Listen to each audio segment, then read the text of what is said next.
이슈가 되고 있는 대중문화 소식을 하재근의 도시락에서 알아보겠습니다. 네, 이 시간 책임져 주실 하재근 문화평론가와 함께하겠습니다. 평론가님 안녕하세요. 안녕하세요. 네, 어서 오세요. 자, 지난 일주일 이세돌과 알파고의 세기의 대결이 세계적인 관심을 끌었고요. 네. 저도 계속 보면서 이 일주일이 정말 행복하기도 했는데 아쉽게도 정말 아쉬웠습니다. 1승 4패로 이세돌 구단이 패했어요. 근데 그럼에도 불구하고 이세돌 신드롬 계속 불고 있죠. 네, 그렇습니다. 네. 거의 방금 말씀하신 대로 신드롬이라고 할 정도로 네. 예. 굉장히 이세돌 구단을 응원하는 열기가 나타나고 있고 지금 CF 모델 제의도 들어오고 네. 곧 프로야구 시구도 하게 될 것으로 보이고 네. 예능 프로그램 출연도 네. 지금 무한도전 출연이 거의 성사 단계에 이르렀다고 하는데 각종 다양한 활동들을 하게 될 것으로 보이고 거의 지금 우리나라 역대 스포츠 영웅들 박지성 선수라든가 최은희 옛날 80년대 수영 영웅이라든가 이러한 역대 스포츠 영웅 명단에 지금 이세돌 구단도 예. 물론 이제 몸을 쓰는 스포츠는 아니지만 어쨌든 그렇죠. 게임 아시안 게임 종목이니까 예, 스포츠 그 종목에 명단에 이세돌 구단도 지금 올라가게 됐는데 예. 그러니까 요번에 국가대표한테 국민적인 성원이 생기는 게 기본 이제 원리인데 보통 국가대표도 아니고 인간계 대표로 예. 나갔는데 네. 그 인간계 대표가 한국 사람이니까 네. 거기에 대해서 우리 한국인의 어떤 자부심 이런 게 폭발하는 거고 네. 그리고 이 인공지능 기계가 보통 기계도 아니고 알파고의 CPU가 1200개가 넘는다는 것이 그렇죠. 네. 알려지면서 네. 마치 이 1200대 1로 싸우는 고독한 히어로 같은 느낌 예. 인간계를 지키기 위해서 엄청난 적에 맞서서 혼자 네. 싸우는 것 같은 그 고독한 검투사 이런 네. 느낌의 이제 구도가 형성이 되면서 더욱더 응원의 열기가 높아졌다고 할 수 있습니다. 맞습니다. 정말 그야말로 이세돌 신드롬이다. 이렇게 이야기를 해도 과언이 아닐 것 같은데 이세돌 구단이 내리 3패를 하다가 네 번째 대국에서 1승을 따냈습니다. 응원 열기가 굉장히 대단한데 1승을 하고 나서 응원 열기가 더 커지지 않았습니까? 예, 그러니까 처음에 첫 번째 대국을 할 때만 하더라도 당연히 이기겠지. 예. 인공지능 따위가 어떻게 사람을 이기겠느냐. 네. 그렇죠. 사람들이 다 그렇게 이세돌 구단도 오전 전승할 것이다. 예. 그렇게 말을 했었는데 처음에 딱 지니까 이게 아닌가 하다가 예. 두 번째 지니까 이게 지금 인공지능이 엄청나구나. 이게 CPU가 1200개가 있고 GPU가 100몇십 개가 있고 그래가지고 이건 인간은 이길 수가 없는 거구나라고 생각을 했는데 3연패까지 하고 나니까 네. 이거는 이제 완전히 좀 있으면 터미네이터가 쳐들어올 건가 보다. 네. 이제 인공지능한테 인간이 지배 당하나 보다. 네. 그렇게 체념 상태로 들어갔었는데 이세돌 구단이 그 상황에서 계속 이 알파고의 어떤 어떤 습관 같은 것을 말하자면 네. 연구를 하고 그래서 마침내 1승을 딱 따내니까 그래도 굴하지 않는 인간의 불굴의 의지, 투혼 네. 이런 것들이 이제 상징이 되면서 거기에 대해서 더욱더 그러한 드라마틱한 스토리에 이제 사람들의 이 응원이 쏟아진 거고 예. 그러니까 거대한 것에 맞서는 이 연약한 인간의 거대한 의지. 그러니까 예. 인간은 물리적으로는 연약하지만 의지만큼은 굉장히 무한하게 커질 수가 있는 건데 그러한 인간의 거대한 의지를 봤을 때 사람이 숭고한 감동을 받는 겁니다. 네. 그 역사상의 여러 가지 비극적인 영웅이라든가 네. 그들이 이제 그러한 숭고한 감동을 줬던 건데 이세돌 구단도 요번에 바로 이 1200개 CPU로 이루어진 거대 기계에 맞서는 인간의 불굴의 의지를 보여줬기 때문에 네. 1승을 했을 때 굉장한 그 열기가 그래서 외신 기자들도 막 환호성을 지르고 박수를 쳤다고 하는 거죠. 네. 네. 처음에 알파고가 1승을 했을 때 구글에서 우리는 달 착륙을 했다. 네. 이런 얘기를 했었어요. 근데 사국에서 이세돌 구단이 이기면서 이세돌 구단이 알파고를 달에서 끌어내렸다 이런 얘기도 했는데 그런 얘기도 나오면서 이게 참 인간의 위대함이라는 게 달 착륙 이상의 것을 뭔가 가져오는 것이 아닌가 하는 얘기도 해볼 수 있을 것 같은데 특히 이 바둑이 좀 남성의 스포츠라는 이미지가 강해요. 그리고 네.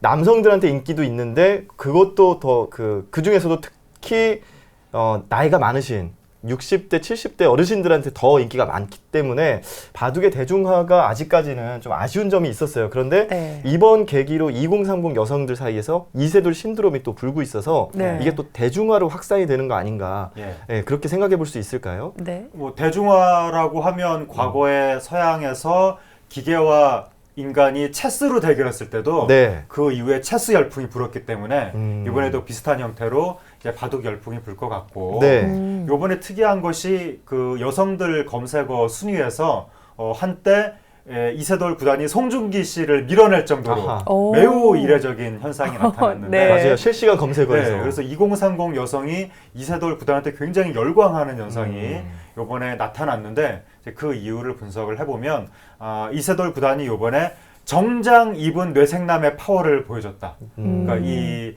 정장을 입었다는 것 자체도 굉장히 매력적인 포인트로 네. 여성들한테 다가가는데 이 지적인 능력, 뇌생남이라고 요즘에 표현을 하는데 그렇죠. 뇌가 섹시한 남자. 네. 그 지적인 능력이 뛰어난 남자를 봤을 때 여성이 거기에 대해서 굉장히 강렬한 매력을 느끼는 게 본능입니다. 예, 그러한 것을 이번에 이제 이 이세돌 구단이 보여줬고 그리고 그 지적으로 굉장히 뛰어난 사람이 뭔가에 막 몰두할 때, 열정적으로 몰입할 때 여기에 굉장히 이제 매력을 느끼는데 이세돌 구단이 알파고한테 이긴 다음에도 이렇게 막 경고망동하지 않고 다 이렇게 이 바둑판 앞에 앉아서 이렇게 몰입하면서 복귀하는 모습 네. 이런 것들이 매우 섹시하게 느껴졌다고 하는 거죠. 네. 그리고 이 3연패 했을 때 그때 이세돌 구단이 굉장히 스트레스를 받고 중압감을 느끼고 그랬던 순간인데 담배를 폈었죠. 아직도 핍니까? 담배 피는 아직도 모습이 피는군요. 또 인터넷에서 화제가 됐었어요. 이세돌 구단이 그 전부터 계속 끊는다 했었는데 예. 그래가지고 사람들이 이세돌 구단도 담배는 못 끊는구나 뭐 이런 것도 화제가 되고 있는데 예. 네. 근데 어쨌든 그 3연패를 했을 때 그 우리가 흔히 생각하기로는 그런 천재들은 그런 순간에 아무것도 세상 모든 일을 다 잊고 예. 오로지 거기에만 몰두한다라고 알고 있는데 결혼 기념일을 기억을 했다고 하는 거죠. 그렇죠. 어. 그날 네, 그래서 예. 아내 바보구나 이 사람이 이 가정적인 남자구나 이것도 굉장히 여성들한테는 또 매력적으로 다가가는 측면이 있는 거고 그리고 또 3연패를 한 그날 밤에 누나가 호텔방에 찾아갔는데 거기서 막 괴롭게 막 이러고 있을 줄 알았는데 딸하고 천진난만한 표정으로 놀고 있었다고 하는 네. 겁니다. 그러니까 그리고 나서 딸이 잠든 후에야 이 고뇌 모드로 들어가서 그러니까 딸한테는 이 스트레스 찬 이런 모습, 어두운 모습을 안 보여준다는 거죠. 그런 순간에도 거의 초인적인 딸바보다 그러니까 자기의 스트레스를 다스리고 예. 딸 앞에서는 밝은 모습만 보여주고 사진 찍히는 것도 계속 딸 손 붙잡고 막 안고 있고 이런 모습만 계속 사진 찍히니까 네. 이렇게 딸을 보살피는 딸바보의 이미지도 예. 여성들이 정말 좋아합니다. 맞습니다. 그래서 지적인 뇌생남, 열정적으로 몰입하는 모습, 아내 바보, 딸 바보 이런 모습들이 대방출됐기 때문에 그래서 아마 지금 여성들한테 폭발적인 인기를 얻고 있는 것 같습니다. 예, 맞습니다. 완벽한 남자네요. 뭐 지금 보니까. 네, 난리가 났습니다. 예. 네, 그 3연패를 했을 때 네. 그 3연승을 한 알파고도 3연패를 한 이세돌에게 이길 수 없는 게 있다 이러면서 딸과 함께한 사진이 인터넷에서 화제가 됐던 게 기억이 나는데 이렇게 이세돌 신드롬이 불고 있고요. 인기를 끌면서 이세돌 구단이 살아온 인생사도 집중 조명이 되고 있습니다. 지금은 뭐 승승장구하는 모습이긴 한데 한때는 이세돌 구단에게도 시련이 있었다고 합니다. 어떤 네. 일들이 있었던 건가요? 그러니까 사람들이 이세돌 구단은 태어날 때 그냥 천재로 태어나서 네. 그냥 이렇게 승승장구하면서 쭉 이렇게 비단길을 걸으면서 살아왔나 보다. 이세돌 구단이 말도 그냥 나는 지는 법을 모른다 이런 식으로 말도 하고 그랬었기 때문에 네. 그냥 잘 살아왔나 보다. 그렇게 막연히 그렇게 생각을 해왔는데 네. 요번에 이제 개인사가 알려진 걸 보니까 이세돌 구단이 어렸을 때 일찍부터 이제 바둑의 천재성을 아버지한테 딱 드러내가지고 아버지가 서울로 유학을 보냈다는 거죠. 그렇죠. 네. 그래서 어린 나이에 서울로 와서 여러 가지 스트레스, 뭐 중압감 이런 것 때문에 이 실어증에 걸렸는데 근데 보호자가 없으니까 병원도 뭐 누가 데려가 주는 사람도 없고 그래서 뭐 실어증에 기관지 염에 이런 거 걸리면서 굉장히 심적으로 고생을 하다가 그 후유증으로 말은 다시 하게 됐는데 여기에 이제 신경이 정상적으로 돌아오지 않아가지고 예. 그 후유증으로 목소리가 지금 이세돌 구단 그 목소리 이렇게 막 하이톤에 가늘고 이렇게 떨리는 목소리 그 목소리가 됐다는 거죠. 네. 예. 그래서 이세돌 구단이 굉장히 저기 어렸을 때 이 저기 뭐야 컴플렉스 목소리에 대해서 어. 그런 것도 겪었던 시절이 있었다고 하니까 아, 이 사람이 그냥 뭐 이렇게 뭐 속 편하게 뭐그 비단길을 걸으면서 살아온 건 아니었고 네. 나름대로 굉장히 어떤 스트레스를 받고 이 뭐 상처를 받았던 그런 순간들이 있었구나. 네. 그런 순간들을 이겨내고 오늘날에는 이 사람이 그 자기 목소리에도 별로 그 콤플렉스도 다 벗어난 것 같은데 어떤 네. 그러한 시련의 순간들을 이겨냈구나. 이런 걸 사람들이 알게 되면서 더욱더 이세돌 구단한테 인간적인 매력을 네. 느끼게 되는 겁니다. 그러네요. 이렇게 굴곡진 이세돌 구단의 삶도 인간적으로 보이고 네. 그런데 예전에 그 이세돌 구단이 한창 전성기 때 했던 그 막 어록이랄까요? 그런 네. 것들이 또 다시 회자가 되면서 아 이세돌의 어록 다시 한번 또 짚어가는 시간이 필요할 것 같은데 네.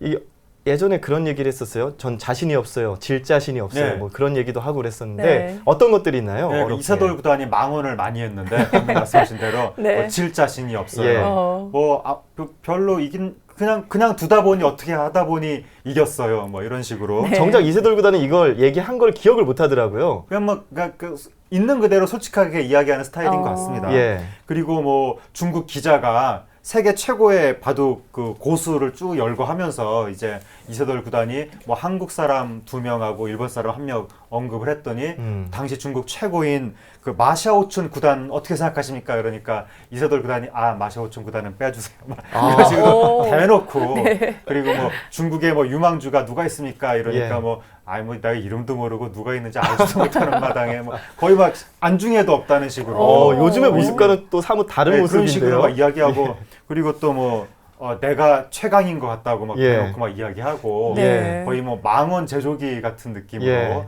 이 시대 거의 뭐 이 질풍노도의 네. 그 돌직구의 시대가 있었는데 예. 이세돌 구단이 이때는 그 한국 기원 바둑협회 측하고 막 대립하기도 하고 네. 많은 그 저희가 있었는데 네. 이때 특히 그 중국 그 기사들이 굉장히 싫어할 만한 그런 돌직구를 많이 던져서 예. 그 앙금이 남아서 요번에 중국 최고 바둑 기사가 커제 커제 구단인데 구단도 망언을 하고 커제 있죠. 구단이 요즘에 지금 그 이세돌 구단한테 뭐 안 좋게 이야기 많이 한다고 예. 보도가 많이 나와서 지금 우리나라에서 입방정의 아이콘으로 등극을 했는데 네. 이게 아마 옛날에 이세돌 구단이 그쪽에 워낙 신경을 많이 건드려서 네. 그때 앙금이 남아서 지금 거꾸로 이러는 것이 아닌가 인과응보가 아닌가 예. 이런 생각도 드는데 네. 그렇죠. 근데 그랬던 이세돌 구단이 이제는 30대가 돼서 요즘에는 굉장히 겸허한 그렇죠. 이야기들을 하니까 예. 네. 그러한 인격적인 성숙의 모습들, 인격적인 도야 이런 것들도 또 이세돌 구단이 굉장히 인기를 끄는 그런 요인이 되는 거고 네. 그리고 커제 구단이 자꾸 망언을 한다고 필요 이상으로 과장 보도를 또 우리나라 언론이 그 하는 경향이 있는데 네. 이런 과장 보도에 대해서는 조금 자제를 할 필요가 예. 있습니다. 실제 커제 구단을 만나본 프로 기사들은 성격이 그렇게 뭐 거만하거나 하진 않다고 그러더라고요. 네. 뭐 매너는 지킬 거 지키고 하는데 언론에서 또 그렇게 약간 오버한 것도 없지 않아 있는 것 같다. 이런 얘기도 나오더라고요. 맞습니다. 이렇게 이세돌 구단이 인기를 끌면서 바둑에 대한 인기도 높아졌지만 인공지능에 대한 관심도 굉장히 높아졌습니다. 인공지능이 알파고를 만든 구글 이야기를 조금 해보도록 하겠습니다. 네. 다음 목표로 스타크래프트를 정했다고 하던데 네. 그 또 스타크래프트 하면 우리나라 게임 선수들이 유명하지 않습니까? 예. 우리나라 선수들과 대결을 하게 되는 건가요? 그렇죠. 그러니까 스타크래프트에서도 세계 최고 수가 한국인이니까 그렇죠. 야 이거 또 한국으로 와서 네. 세계의 대결이 펼쳐지나 사람들이 그러고 있고 네. 그 테란의 황제 임요한, 폭풍저그 홍진호 뭐 이런 분들하고 혹시 또 뭐 대결을 하는 것일까라고 기대를 하고는 있는데 저는 이게 근시일 내에 이루어질 수 있는 일 같지는 않고 네. 그 인간과 컴퓨터가 스타크래프트로 대결을 하면 인간이 100% 이깁니다. 왜냐하면 이번 바둑처럼 컴퓨터가 거기 인간을 딱 그 대리인으로 세워놓고 컴퓨터가 지령을 내려서 인간이 조정을 하면 이거는 뭐 조정 속도가 너무 느리기 때문에 예. 인간하고 싸울 수가 없고 왜냐하면 그 바둑은 오로지 머리로 하는 게 가장 중요하고 네. 손을 얼마나 빨리 움직이냐는 전혀 중요하지 그렇죠. 않는데 예. 스타크래프트는 손을 빠르게 움직이는 것도 게임의 매우 중요한 한 부분입니다. 그렇죠. 그래서 인간의 컨트롤을 컴퓨터가 어떻게 따라올 것인가 키보드하고 마우스를 팍 아. 이렇게 움직여야 되는데 네. 그래서 이 알파고가 로봇 팔을 달아야 로봇 어. 팔이 인간의 손 이상으로 빠바박 움직여야 이제 싸울 수가 있을 텐데 네. 그러기 위해서는 시간이 좀 걸릴 것 같고 또 어쨌든 구글은 지금 인공지능은 인공지능대로 연구하고 로봇 기술은 로봇 기술대로 연구하고 있기 때문에 네. 언젠가는 알파고가 팔 달고 짜잔 하고 나타나서 사람하고 이렇게 대결하는 날이 오기는 하겠죠. 네. 지금 당장은 아닐 것 같습니다. 네. 그래요. 지금 인공지능이 바둑을 정복하려고 했던 이유 중에 하나가 이 정도 발전했다. 인공지능의 뭐 창의력이 이 정도까지도 된다라는 것을 보여주기 위한 하나의 방편이었다고 보는데 스타크래프트에 도전하는 것도 마찬가지로 그런 식으로 접근을 할 수 있을 것 같아요. 그러면 만약에 스타크래프트도 인공지능이 이기게 되면 네. 이 파급 효과는 바둑을 이긴 거 그 이상이 될까요?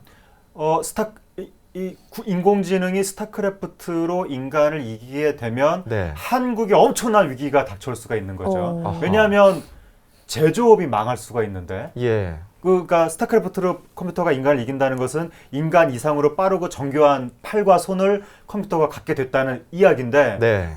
인간의 팔과 손으로 하는 게 제조업이죠. 네. 세계 최고의 제조업 강국이 한국하고 일본, 독일 뭐 이런 나라, 중국 이런 나라들인데 특히 우리나라는 제조업 말고는 사실은 다른 분야에서는 상당히 약한데 네. 근데 이제 그게 다 인간이 손으로 이렇게 하던 일들이 다 기계가 하게 되면 우리나라는 엄청난 위기가 닥쳐오는 거고 예. 어쨌든 공장으로 출퇴근하는 인간의 대열은 사라질 수 있는 겁니다. 아. 엄청난 변혁이 나타날 수 있고 그리고 요즘에 셰프 열풍 불고 있는데 네. 셰프들도 직장을 잃게 되겠죠. 어. 몇몇 극소수 매우 유명한 장인들만 빼놓고는 네. 일반적인 요리는 그때는 다 이제 그냥 다 로봇가 기계들이 하게 되고 가공을 하겠네요. 이미 홍콩에서는 라면을 로봇이 끓이기 시작했고 아. 예, 식당에서 그리고 맛있을까요? 예, 그리고 손맛이라고 하던데. 예. 손맛도 데이터가 되겠죠. 알파고는 뭐든지 할 수.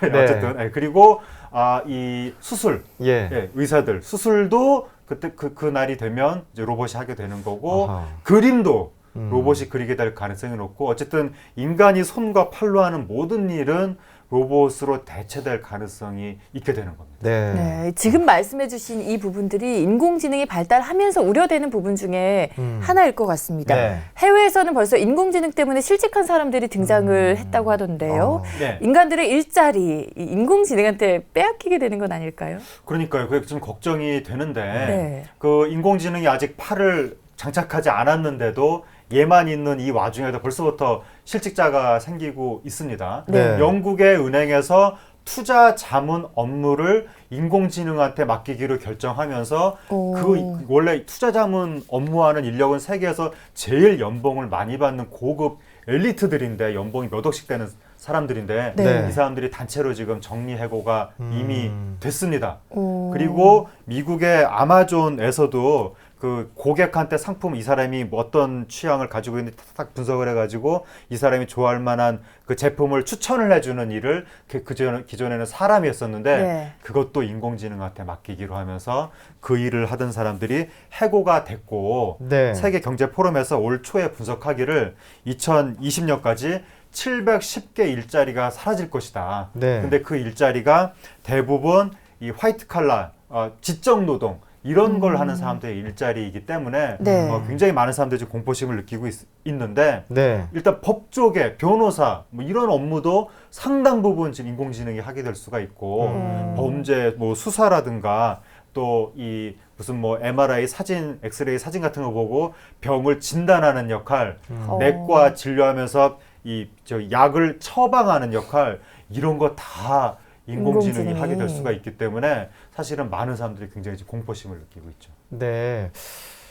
그런데 아무리 인공지능이 발달을 한다 하더라도 네. 인간의 직관이나 창의성, 인공지능이 따라올 수 있을까 하는 의문이 드는데 어떻게 생각하세요? 창의성은 잘 모르겠습니다. 창의성이 뭔지를 아직 파악이 잘 안 되는데 그러게요. 예. 직관은 직관이 네. 직관의 정체는 우리가 알 수가 있는데 인간의 직관이 뭐냐면 수많은 데이터의 축적에 의해서 나오는 순간적인 판단력이 인간의 직관입니다. 그래서 아무리 천재적인 사람이라 할지라도 데이터가 축적이 안 돼 있으면 직관적인 판단을 할 수가 없습니다. 네. 예를 들어서 베테랑 소방관이 어느 화재 현장에 딱 갔는데 직관적으로 뭔가 이상해. 그래서 막 밖으로 뛰어나왔더니 집이 무너진 거예요. 그러니까 네. 직관적으로 집이 무너졌다는 걸 안 건데 그럼 이 사람은 무슨 초능력자냐? 그게 아니라 네. 수십 년 동안 소방 현장에 다닌 결과 어. 데이터가 축적이 돼가지고 지금 불이 여기서 이렇게 나오고 뭐 이렇게 된 상태에서는 건물이 붕괴될 수가 있다는 걸 체득해서 자기도 모르게 판단을 한 게 바로 직관인 겁니다. 네. 그런데 인공지능 이번에 알파고 같은 경우에 네. 인간이 35년 동안 해야 될 연습을 하룻밤만 하니까 네. 이렇게 데이터를 다 이렇게 축적을 하면 인간의 직관도 얼마든지 따라잡을 수 있다. 예를 들어서 지구상까지 지금까지 존재했던 모든 히트곡을 다 학습을 해가지고 거기에서 히트곡의 멜로디의 패턴을 찾아내서 그걸 바탕으로 작곡을 하면 네. 컴퓨터도 얼마든지 인간적인 히트곡을 작곡을 할 수가 있다라고 볼 수 있는 거죠. 네. 이렇게 본다면 창의성의 정체는 제가 아직 잘 모르겠으나 최소한 직관이라는 것만큼은 얼마든지 컴퓨터가 따라올 수 있는 단계다. 그렇게 볼 수 있습니다. 네. 네, 뭐 이런 상황에서 알파고의 아버지죠. 하사비스 대표가 이런 말을 했습니다. 이 인공지능 기술이 지금 아직까지 초기 단계밖에 오지 못했다. 이런 점을 강조를 했는데 뭐 이번 세계의 대결이 우리에게 남긴 메시지가 어떤 걸까요? 그러니까 우리에게 남긴 메시지가 매우 중요한데 네. 아직 우리 사회가 그 메시지를 제대로 수신을 아직 못하고 있는 것 같습니다. 네. 그 뭐냐면 제가 방금 말씀드렸잖아요. 인공지능이 뭐 인간의 역할을 대체할 수 있고 이런 거 걱정하고 있고 네. 이런 이야기가 신문마다 다 지금 칼럼에도 나오고 막 맞아요. 그러고 있습니다. 네. 예. 그래서 이렇게 한가한 칼럼을 쓰고 있을 때가 아니다. 우리가 지금 인공지능이 인간의 역할을 대체할 것을 걱정하는 것은 딴 나라 사람들한테 맡겨도 되고 우리는 지금 그런 거 걱정할 때가 아니라 인간의 역할을 대체할 그 인공지능을 우리는 왜 못 만드나? 우리가 그거 빨리 만들어야 되는데 네. 그걸 고민을 해야 되는 겁니다. 네. 그런데 지금 우리나라가 인공지능 분야에 지금까지 90년대 이후에 투자한 액수가 네. 한 500억 정도 된다고 하는데 500억도 채 안 된다고 하는데 네. 이 액수가 중국 바이두란 일개 회사가 작년에 혼자서 인공지능에 투자한 액수의 7분의 1 정도밖에 안 되고 구글이 지난 14년 동안 인공지능 인수 M&A 하는데 예. 쓴 비용이 한 33조 정도 된다고 하는데 예. 구글이 쓴 비용이 우리나라 국가가 쓴 비용에 그러니까 우리나라가 구글이 쓴 비용의 한 0.15% 정도밖에 안 되는 거의 돈을 그러니까 투자를 아까 안 되고 있다는 거죠 연구가. 예. 네. 이런서 우리나라 올 초에 한 300억 투자한다고 계획이 뭐 발표가 됐는데 뭐 그 정도 가지고 해결될 수 있는 사안은 아니고 정말 엄청난 수준의 투자를 해서 이걸 빨리 선진국과 기술 격차를 줄여야지 이대로 있으면 다른 분야, 제조업 분야와는 달리 인공지능 분야는 기술 격차를 줄이기가 너무나 어렵다고 하는 것이기 때문에 한번 격차가 생기면 우리나라는 나중에 쫓아갈 수가 없는 겁니다. 네. 그러니까 우리가 지금 뭐 사람의 영역을 대체한다 어쩐다 그런 한가한 고민을 할 때가 아니라 빨리 이거 인공지능이라든가 기계 로봇팔이라든가 이거 빨리 투자해서 우리가 먼저 개발해야 된다. 네. 여기에 국가적 역량을 총동원해야 된다라는 것을 이번에 알파고 충격이 우리한테 알려준 거죠. 그러네요. 네. 뭐 투자액이 얼마냐에 따라서 이것이 뭐 투자액과 기술력이 정비례한다 이렇게까지 얘기할 수는 없겠지만 그만큼 더 많은 투자가 필요하고 더 많은 관심이 필요하다라는 건데 우리나라 인공지능 기술이 높은 수준이라고 하지만 아직 갈 길이 멀다라는 지적이고요. 그러면 우리 또 사회 문화적으로 근본적인 어떤 혁신들이 있어야 되지 않을까 싶은데 어떻게 보세요? 네, 사회 문화적으로 통째로 바꿔야 되는데 네. 그 이번에 알파고를 만든 그 구글 딥마인드 CEO가 허사비스라는 그 사람도 천재인데 예. 만약에 허사비스 같은 천재가 한국에 태어났다면 네. 그 사람은 지금 인공지능을 만들었을 것인가? 네. 추측컨대 그럴 가능성은 거의 없어 보이고 네. 아마 지금 어느 PC방에 앉아서 시간을 죽이고 있거나 아니면 정말 잘 됐다면 게임 개발 정도 하고 있을 것이다. 네. 이렇게 이제 예측이 됩니다. 그러니까 네. 한국 시스템이 뭐가 문제냐면 일단 교육부터 천재를 제대로 길러주는 교육 시스템이 아니라는 거죠. 그러니까 입시 교육부터 빨리 바꿔야 되고 네. 그러니까 사람들의 유연하고 창의적인 두뇌 역량을 키워주는 쪽으로 교육 시스템을 빨리 바꿔야 되고 네. 그다음에 허사비스가 벤처 창업을 한 건데 한국 사회가 과연 벤처 창업을 한 사람이 제대로 영업을 할 수 있는 정도의 기업 생태계가 되느냐 그렇지 않다는 거죠. 네, 벤처가 다 뭔가 힘들어하죠. 좀 하려고 하면 대기업이 다 아이디어 빼가고 뭐 예. 이런 식으로 해서 다 뭐 중소기업은 뭐 옛날 대기업한테 치이고 이런 상황이라고 하니까 네. 이러면 안 되는 겁니다. 그래서 이제 벤처, 아이디어 벤처 이런 것들을 어떻게 더 활성화할 것인가 이것도 고민을 해야 될 부분이고 예. 또 하나가 또 우리나라 연구 풍토.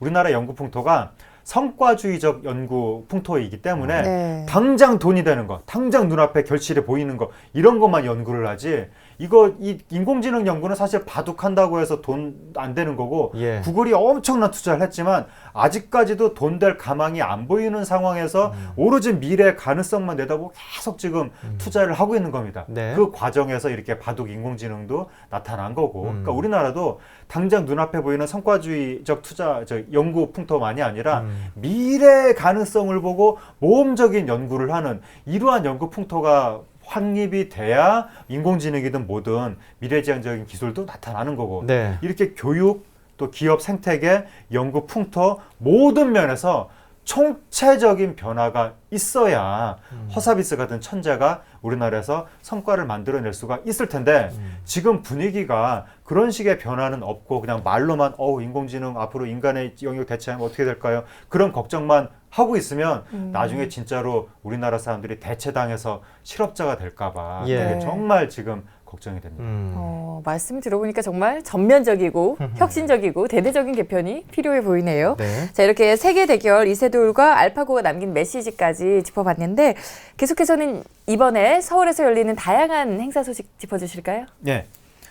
이번 주 말에 네. 바스락 콘서트가 네. 시민청 바스락홀에서 3월 18일 금요일부터 3월 20일 일요일까지 저녁 7시부터 8시 30분 사이에 평일에는 그렇고 주말에는 오후 3시부터 4시 30분 사이에 요들송, 올드팝, 인디 음악 등 다양한 장르로 구성된 그 시민청 예술가들의 릴레이 공연으로 펼쳐지는 페스티벌을 감상하실 수가 있고요. 예. 네. 그리고 음악이 있는 문학마당 동문시인 이 행사가 문학의 집에서 3월 18일 금요일 오후 6시에 펼쳐지는데 작고한 문인을 기리는 행사로 작가의 작품에 곡을 붙인 가곡이라든가 또 문학 강연, 그 작가 지인들 그리고 친인척의 회고담, 또 작고한 문인의 작품을 낭독하는 시간을 갖게 되고 또 고리 오픈 마이크 행사가 신도림 예술공간 고리 카페 동네 북에서 3월 19일 토요일 오후 4시에 노래를 사랑하고 즐겨 부르는 아마추어 또 프로 여러 그 시민들이 신청해서 공연을 함께 꾸리는 행사가 되겠습니다. 네. 자, 하재근의 도시락 오늘은 여기까지 듣겠습니다. 오늘 수고 많으셨습니다. 감사합니다.